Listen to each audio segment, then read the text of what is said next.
فاسعوا إلى ذكر الله. الحمد لله نحمده ونستعينه ونستغفره ونؤمن به ونتوكل عليه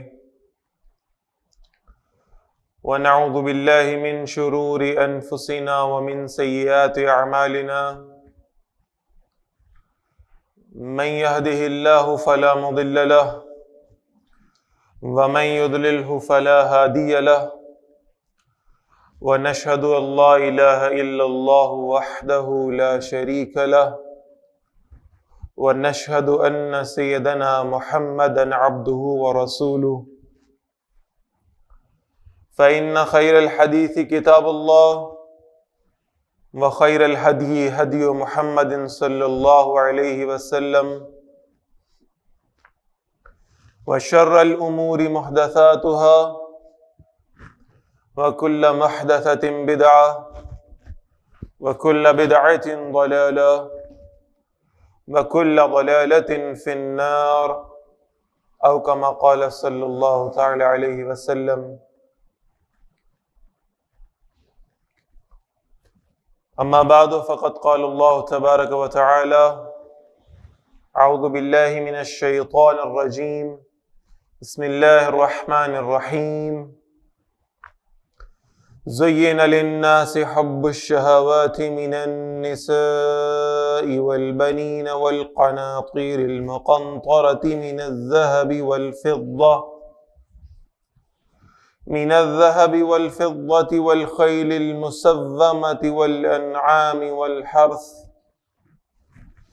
ذلك متاع الحياة الدنيا والله عنده حسن المآب. قل أنبئكم بخير من ذلكم للذين اتقوا عند ربهم جنات تجري من تحتها الأنهار خالدين فيها وأزواج مطهرة ورضوان من الله والله بصير بالعباد. الذين يقولون ربنا إننا آمنا فاغفر لنا ذنوبنا وقنا عذاب النار. الصابرين والصادقين والقانتين والمنفقين والمستغفرين بالأسحار. صدق الله العظيم. رب اشرح لي صدري ويسر لي امري واحلل عقدة من لساني يفقهوا قولي. اللهم ربنا الهمنا رشدنا واعذنا من شرور انفسنا. اللهم ارنا الحق حقا وارزقنا اتباعه وارنا الباطل باطلا وارزقنا اجتنابه. آمین یا رب العالمین.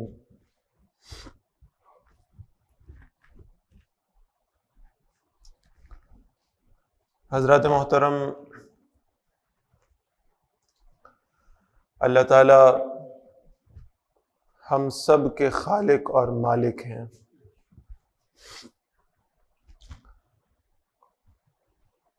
بلا شبہ یہ جسم اللہ نے ہمارے تصرف میں دے رکھا ہے، اس کے باوجود بھی ہمارے جسم سے متعلق، ہماری روح سے متعلق، ہماری پسند ناپسند اور خواہشات سے متعلق کامل علم صرف اور صرف اللہ کے پاس ہے.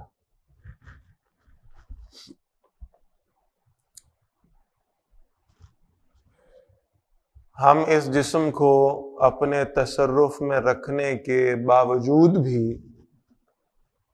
اس کے بارے میں اتنا نہیں جانتے جتنا اس کا خالق و مالک جانتا ہے.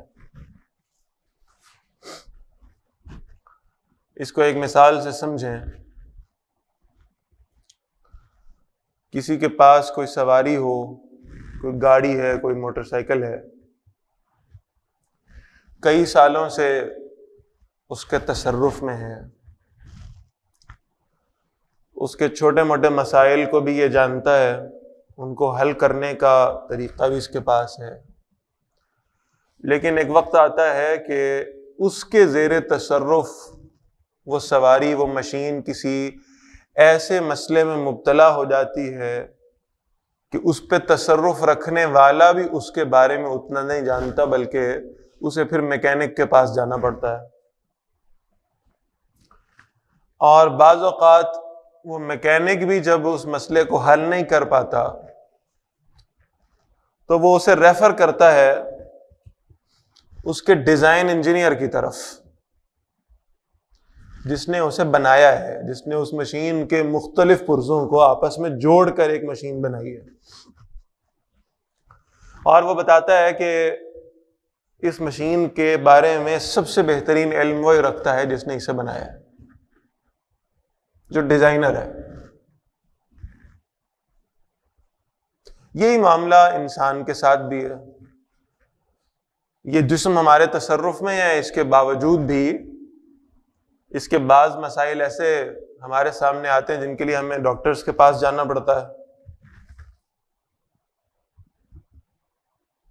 بعض مسائل جسم کے ساتھ تعلق نہیں رکھتے تو کسی کوئی روحانی علاج کا بھی اہتمام کرنا پڑتا ہے۔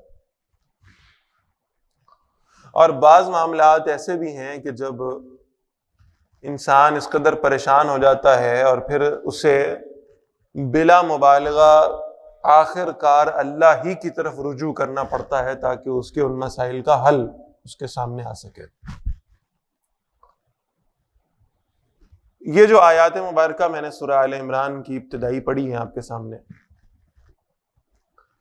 اگر صرف ان آیات پہ غور کر لیا جائے، اللہ تعالیٰ نے انسان کی ایک جنرل سائیکی کو یہاں بیان فرمایا ہے، اگر صرف ان آیات پہ غور کر لیا جائے تو بلا شبہ اللہ کے خالق اور مالک ہونے کا احساس دل میں پیدا ہوتا ہے۔ خیال آتا ہے کہ واقعتاً ہمارا بنانے والا اللہ ہے۔ اور اس حصے کی پہلی آیت میں اللہ تعالیٰ نے انسانوں کی دلوں میں موجود مختلف چیزوں کی کشش کو بیان فرمایا ہے۔ ظاہر ہے اللہ نے پیدا کیا ہے تو اللہ نے وہ کشش، وہ محبت بھی ہمارے دلوں میں رکھی ہے، اور اس کشش کی پھر اللہ نے ایک ترتیب بھی بیان فرمائی ہے، اور یہ ترتیب بلا مبالغہ وہی ہے جو ہر انسان کی زندگی میں اسی انداز سے پائی جاتی ہے، اسی ترتیب سے پائی جاتی ہے، خواہ وہ بادشاہ ہے، خواہ فقیر ہے، خواہ مالدار ہے، خواہ غریب ہے، خواہ پڑھا لکھا ہے، خواہ ان پڑھ ہے۔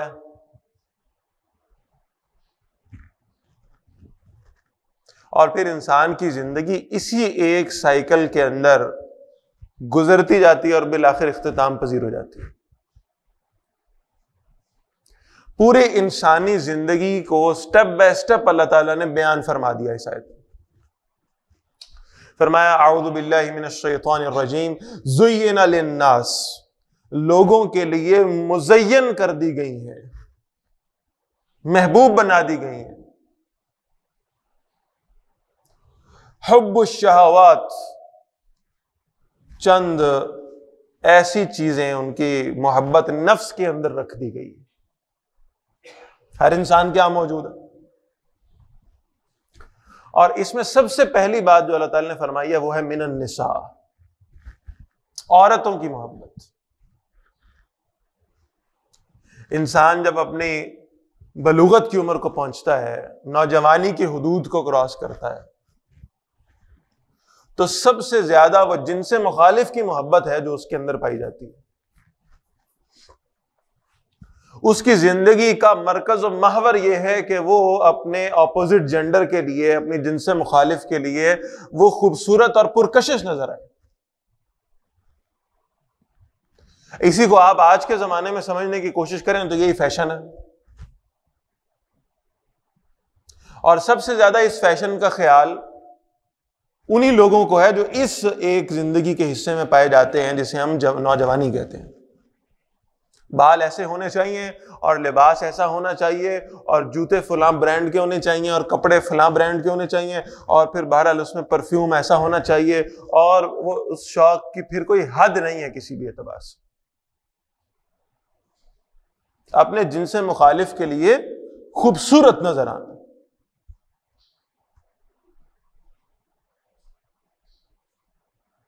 اب انسان جب زندگی کے اس حصے سے نکلتا ہے تو ظاہر ہے کہ وہ شادی ہو گئی اور اب وہ محبت، وہ کشش جو عورتوں کے اندر تھی اس اعتبار سے نہیں رہی جیسی نوجوانی کی عمر میں تھی. اس لیے کہ اس دنیا کا سب سے بڑا سچ یہ ہے کہ اس دنیا میں جتنی چیزوں کی کشش اللہ نے رکھی ہے نا دل میں، یہ صرف کشش تب تک ہے جب تک یہ چیزیں میسر نہ آ جائیں. جیسے ہی وہ شے مل جاتی، حاصل ہو جاتی ہے، اس کی کشش ختم ہو جاتی ہے.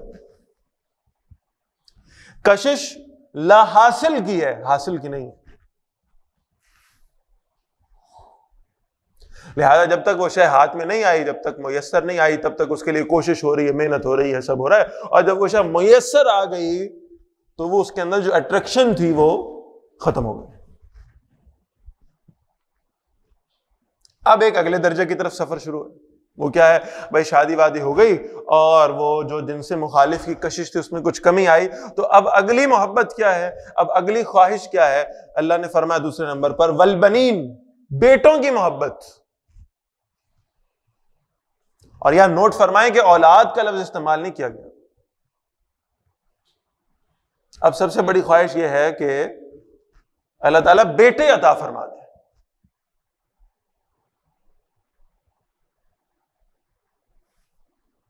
یہ بھی مل گیا تو اب اس سے اگلی بات ہے والقناطیر المقنطرہ. اب کیفیت یہ ہے کہ اب اپنے آپ کو کھپایا جائے، لگایا جائے دنیا حاصل کرنے کے لیے، جمع کرنے کے لیے. اب فیشن ویشن کا خیال نہیں آ رہا. اب یہ خیال آ رہا ہے کہ میں زیادہ سے زیادہ اکٹھا کیا کر سکتا ہوں، جمع کیا کر سکتا ہوں. پہلے اپنے فیشن کے اوپر خرچ کرتے ہوئے بالکل یہ شخص جو ہے نا وہ گھبراتا نہیں تھا، پریشان نہیں ہوتا تھا. اب یہ خیال ہے کہ زیادہ سے زیادہ لگایا جائے اور جمع کیا جائے اور زیادہ سے زیادہ محنت کی جائے. اور پھر والقناطیر المقنطرہ، دولت کے لگے ہوئے ڈھیر اکٹھے کیے جائیں، کچھ بینک بیلنس بن جائے، کچھ پیسے جمع ہو جائیں، اور اسے اچھی طرح پتا ہوتا ہے کہ میرے اکاؤنٹ میں اس وقت کتنے پیسے موجود ہیں. اس کے باوجود بھی کبھی آپ نوٹ فرمائیں، شاید آپ نے اس کا ایکسپیرینس کیا ہو، جن کو اللہ نے وسعت دے رکھی ہے، تھوڑی دیر کے لیے فارغ بیٹھیں گے تو فوراً دل کرے گا کہ ایک مرتبہ ذرا آن لائن اپنا اکاؤنٹ کھول کے دیکھا جائے. اچھی طرح معلوم ہے کہ اس میں کتنی اماؤنٹ ہے، لیکن صرف اس کو آن لائن کھول کر اس کی ٹوٹل اماؤنٹ پہ نظر کرنے سے دل کو ایک عجیب سی خوشی محسوس ہوتی کہ جناب میرے پاس اتنے پیسے ہیں. اب جب یہ مرحلہ بھی حاصل ہو گیا تو اب اگلی کشش یہ ہے کہ وہ کرنسی کا معاملہ تو ایسا ہے، یہ جو پیپر کرنسی ہے تو ایسی ہے کہ کبھی یہ بڑھتی بھی ہے، کم بھی ہوتی ہے. لہٰذا زیادہ بہتر کیا ہے کہ ہم کاغذ کے نوٹ جمع کرنے کی بجائے سونا چاندی اکٹھا کریں. تو اللہ نے اب آگے اس کو بیان کیا والقناطیر المقنطرۃ من الذهب والفضہ. کوئی سونا جمع کرے گا، کوئی چاندی جمع کرے گا، یہ اکٹھے کر کے رکھنا. پھر اس سے اگلی بات آ گئی والخیل المسومہ. اور پھر اگلی خواہش یہ ہوگی کہ جب پیسے ویسے اکٹھے ہو گئے تو پھر بہترین سواری حاصل کی جائے. آپ دیکھیے قرآن مجید نے اس کو کہا ہے خیل المسومہ، نشان لگے ہوئے گھوڑے. عرب کی سب سے شاندار سواری سمجھے جاتے تھے، تو وہ نشان زدہ گھوڑے اکٹھے کرنے. یعنی آپ سمجھیں کہ ایک بالکل بیسک سی سواری سے انسان شروع ہوگا اور پھر کرتے کرتے کرتے کرتے ایک درجے پر پہنچے گا جہاں اس کا خیال یہ ہوگا کہ سب سے بہترین جو دنیا کے اندر سواری موجود ہو وہ میرے پاس. کیا ہی اچھا ہے کہ اپنا جہاز خرید لوں، کیا ہی اچھا ہے کہ جو دنیا میں مہنگی ترین گاڑی ہو وہ میرے گیرج میں کھڑی ہو. اور آج بھی آپ یہ نوٹ فرمائیں کہ یہ جو الفاظ ہے نا نشان زدہ گھوڑے، دنیا کی مہنگی ترین گاڑیاں بنانے والی کمپنی جو ہے اس کا نشان آج بھی ایک گھوڑا ہے، فراری کا. اور آج بھی گاڑیوں کے انجن جو ہیں وہ ہارس پاور میں ناپے جاتے ہیں. تو بہترین سے بہترین سواری کی خواہش. اور پھر اللہ نے فرمایا والانعام، جو اس مرحلے کو بھی پار کر لیتا ہے. اب خواہش یہ ہے کہ وہ جو گاؤں کا رہنے والا ہے اس کی خواہش ہوگی کہ زیادہ سے زیادہ جانور اکٹھے کرے، یہ اس کے لیے قابل فخر بات ہے. اور شہروں کے رہنے والے کے اندر بھی جانوروں کی محبت رکھی ہے اللہ نے، لیکن وہ اس انداز میں نہیں ہوگی کہ وہ گائے بھینسیں اکٹھی کریں گے، بلکہ کوئی بڑا خوبصورت سا کوئی پیٹ خرید لیں گے گھر میں. کوئی نوجوان ہوگا، مرد ہوگا تو اس کی خواہش ہوگی کوئی ایک جرمن شیفرڈ رکھ لے، اور کوئی خاتون ہوگی تو اس کی خواہش ہوگی کوئی پرشین کیٹ خرید لے.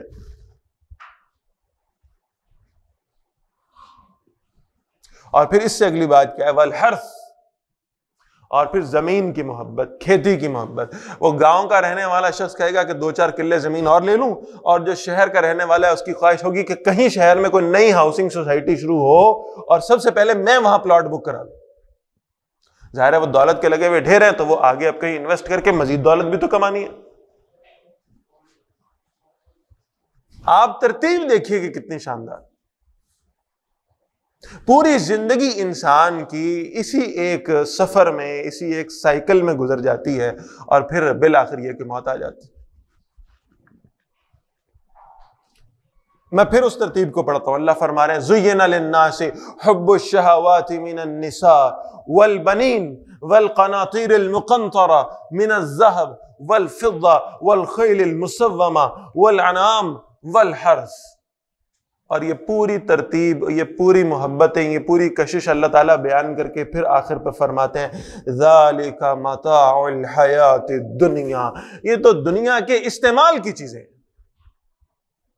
انہیں تو ہم نے اس لیے رکھا ہے کہ بس اپنے ضرورت کے مطابق جتنا استفادہ کرنا چاہو کر لو، لیکن ان کی محبت میں مبتلا نہ ہونا، ان کے لیے اپنے آپ کو کھپا نہ دینا، لگا نہ دینا، اپنی پوری زندگی ان چیزوں کی خواہش اور ان کو حاصل کرنے میں نہ لگا دینا، اس لیے کہ ان کی کشش، ان کی محبت تب تک ہے جب تک تم انہیں حاصل نہ کر لو. جب حاصل کر چکو گے تو ان کی کشش ختم ہو جائے. ذَلِكَ مَتَاعُ الْحَيَاةِ الدُّنْيَا. اور اگلے الفاظ کیا خوبصورت، فرمایا وَاللَّهُ عِنْدَهُ حُسْنُ الْمَآبِ. اور جو سب سے بہترین ٹھکانہ ہے وہ تو اللہ ہی کے پاس ہے. اس دنیا میں سب کچھ بھی حاصل کر لیں، سب کچھ بھی، تو بالآخر اس دنیا سے جانا تو ہے. اس دنیا میں بیماریاں بھی ہیں، اس دنیا میں پریشانیاں بھی ہیں، اس میں مسائل بھی ہیں، اس میں دکھ بھی ہیں، اس میں درد بھی ہیں، اور پھر بالآخر رخصتی بھی ہے. اللہ کے پاس جو ٹھکانہ ہے اس میں یہ سب چیزیں تمہیں میسر آئیں گی، اس دنیا کی چیزوں سے کئی گنا بہتر میسر آئیں گی، اور پھر ان میں دکھ درد کے بغیر میسر آئیں گی، مشقت کے بغیر میسر آئیں گی. مشقت تو وہ تم دنیا میں کر چکے، وہاں جا کر مشقت کرنے کی ضرورت نہیں پڑے گی. اور ان کا سب سے بڑا فیچر یہ ہوگا کہ وہ ہمیشہ رہنے والی چیز ہے. فرمایا قل، اے نبی صلی اللہ علیہ وسلم ذرا ان لوگوں سے کہیے اَأُنَبِّئُكُمْ بِخَيْرٍ مِّن ذَلِكُمْ، ان دنیا کی ان ساری پرکشش چیزوں سے کیا زیادہ اچھا راستہ نہ میں تمہیں بتا دوں، ان سے خیر کی بات نہ بتا دوں، ان سے بہتر مشورہ نہ دے دوں. انسان سوچے گا کہ خیر کی بات ہے، بہتر بات ہے تو ضرور بتانی چاہیے. اور اللہ نے اس بہتر بات کو کیا قرار دیا ہے؟ فرمایا للذین اتقوا عند ربہم، وہ لوگ جو تقوی کا راستہ اختیار کریں، جو اپنے رب سے ڈرتے رہیں، جو اپنی زندگی اللہ کے تقوی کے ساتھ گزاریں، ان کے لیے کیا معاملہ ہے؟ عند ربہم جنات تجری من تحتها الانہار. ان کے رب کے پاس ایسے خوبصورت گھر ہیں جن کے اندر باغات بھی موجود ہیں اور ان کے نیچے نہریں بھی بہتی ہیں. کوئی شخص کہے گا کہ بھئی ایسا گھر تو میں بھی دنیا میں بنا لوں. کیا قارون کے پاس کم دولت تھی؟ کیا شداد کے پاس کم دولت تھی؟ اللہ تعالیٰ نے قارون کے اس واقعے کو بیان کیا ہے. اس قارون کی دولت کا اندازہ آپ یہاں سے لگائیں کہ اس کے خزانوں کی صرف چابیاں اٹھا کر ایک پورا لشکر چلا کرتا تھا. اتنی دولت, اتنا پروٹوکال تھا کہ لوگ جو ہے نا وہ جب یہ گزرتے تھے نا ان کے لشکر, تو یہ لوگ دونوں اطراف میں کھڑے ہو کر دلوں میں حسرت کیا کرتے تھے, کاش یہ سب کچھ میرے پاس بھی ہو. جیسے آج ہماری کیفیت نہیں ہے کہ کوئی یعنی کوئی موٹر سائیکل پر جا رہا ہے یا کوئی سائیکل پر جا رہا ہے, ایک بڑی سی گاڑی جو ہے نا وہ شو کر کے قریب سے گزرے تو دل میں خیال آتا ہے کاش یہ میرے پاس بھی ہوتی. کسی وزیر مشیر کا پروٹوکال گزرے تو دل میں خیال آتا ہے کہ کاش یہ ایسی بتی والی گاڑی میری بھی ہوتی, کاش ایسا شاندار بنگلہ میرے پاس ہوتا. تو قارون کو دیکھ کر لوگ خواہش کیا کرتے تھے اس کی. پھر اللہ نے فرمایا جب ہم نے اس کو عذاب میں مبتلا کیا نا تو لوگ شکر ادا کیا کرتے تھے کہ اللہ کی بڑی مہربانی ہے کہ ہم ایسے نہیں تھے. اسے زمین میں دھنسا دیا اللہ نے. یہی معاملہ شداد کا تھا, بے تحاشا دولت ہے اس کے پاس, اور خیال یہ ہے کہ جس جنت کا ذکر اللہ کے پیغمبر کرتے ہیں وہ جنت میں دنیا میں کیوں نہیں بنا سکتا. ساری دنیا کے انجینئر اکٹھے کرتا ہے, بہترین وہ آرکیٹیکچرز کو بلاتا ہے اور پھر اس کا ڈیزائن بنواتا ہے, اور پھر وہ جنت دنیا میں بنانے کی کوشش کرتا ہے, اس میں بے بہا پیسہ لگا دیتا ہے, اور کوشش اور اعلان یہ ہے کہ مجھے اللہ کی جنت کی کوئی ضرورت نہیں ہے معاذ اللہ, میں یہاں اپنی بناؤں گا. آج ہم شداد کے واقعات پڑھتے ہیں تو ہمیں بڑی یعنی عبرت کا خیال بھی آتا ہے کہ کیسا آدمی تھا, لیکن کبھی آپ غور کریں کیا اللہ ماشاء اللہ ہم سب بھی یہی نہیں کرتے کہ ہم اللہ کی جنت کو ٹھکرا کے دنیا میں اس جنت جیسی چیزیں بنانے کی کوشش کرتے ہیں. ہم ویسا گھر دنیا میں بنانے کی کوشش کر رہے ہیں, ہم ویسے باغات دنیا میں لانے کی کوشش کر رہے ہیں, ہم نے اپنی ہاؤسنگ سوسائٹیز کے نام جو رکھ دیے ہیں وہ جنت سے مشابہ رکھ دیے ہیں. ہم یہ سمجھتے ہیں کہ ہم دنیا میں ویسی جنت کی کوئی شکل و صورت بنا سکتے ہیں. تو کوئی دعویٰ کرے کہ میں نے تو جس جنت کا اللہ ذکر فرما رہے ہیں, جن نعمتوں کا ذکر فرما رہے ہیں, میں نے تو دنیا میں حاصل کر لی ہیں, تو کیا فرق رہ گیا؟ بھائی فرق بہت بڑا ہے. پہلی بات تو یہ سمجھ لیں کہ دنیا کی کوئی نعمت جنت کی نعمت کے برابر نہیں ہو سکتی.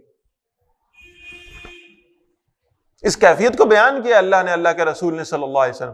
یہ پھلوں کو دیکھیں گے, انگور آ گئے بھائی, جنت کا پھل ہے نا انگور, انگور آ گئے, انار آ گئے, کھجور آ گئی, فلاں آ گیا, یہ کہیں گے یہ تو بالکل ویسی ہی لگ رہی ہے جیسی ہم دنیا میں کھایا کرتے تھے. انہیں کہا جائے گا نہیں نہیں, یہ تمہیں دیکھنے میں ایسی لگتی ہے, تم ذرا اسے چکھ کر دیکھو کہ جو مٹھاس اور ذائقہ اللہ نے جنت میں اس میں رکھا ہے وہ دنیا کے اندر موجود نہیں تھا.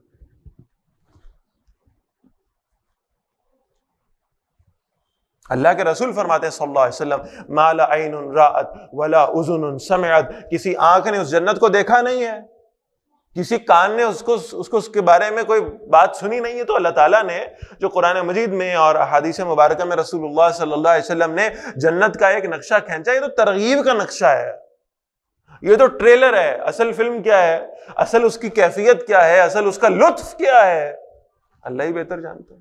اللہ ہم سب کو لے جائیں وہاں. لیکن سب سے بڑا اس جنت کا فیچر یہ ہے کہ جس کو اللہ نے یہاں بیان فرمایا, خالدین فیہا, تم بالفرض تمہیں یہ گمان گزرے کہ تم جنت جیسی اشیاء دنیا ہی میں حاصل کر بھی سکتے ہو, پھر بھی تمہیں یہ یاد رکھنا چاہیے کہ اس دنیا میں موت وہ حقیقت ہے جس کا کوئی انکار نہیں کر سکتا. تمہیں مرنا ہے, تمہیں نعمتوں کو چھوڑ کر دنیا سے جانا ہے, اور جنت اصل میں وہ ہے جس کے اندر تمہیں موت کوئی نہیں,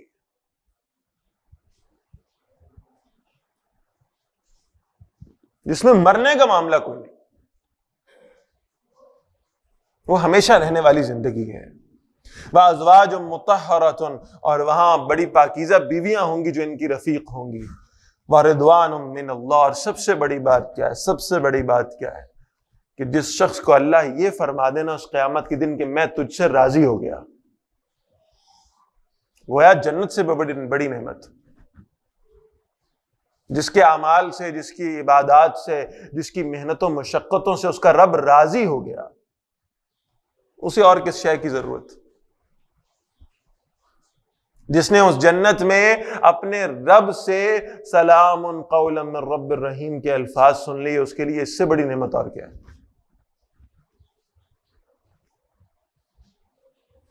فرمایا واللہ بصیر بالعباد، یاد رکھنا کہ تمہارا رب اپنے بندوں کو دیکھنے والا ہے، تمہارے سارے اعمال اس کے پاس نوٹ ہو رہے ہیں، اور وہ تمہاری نیکیوں کو کبھی ضائع نہیں جانے دے گا، ان کا بہترین اجر تمہیں عطا فرمائے۔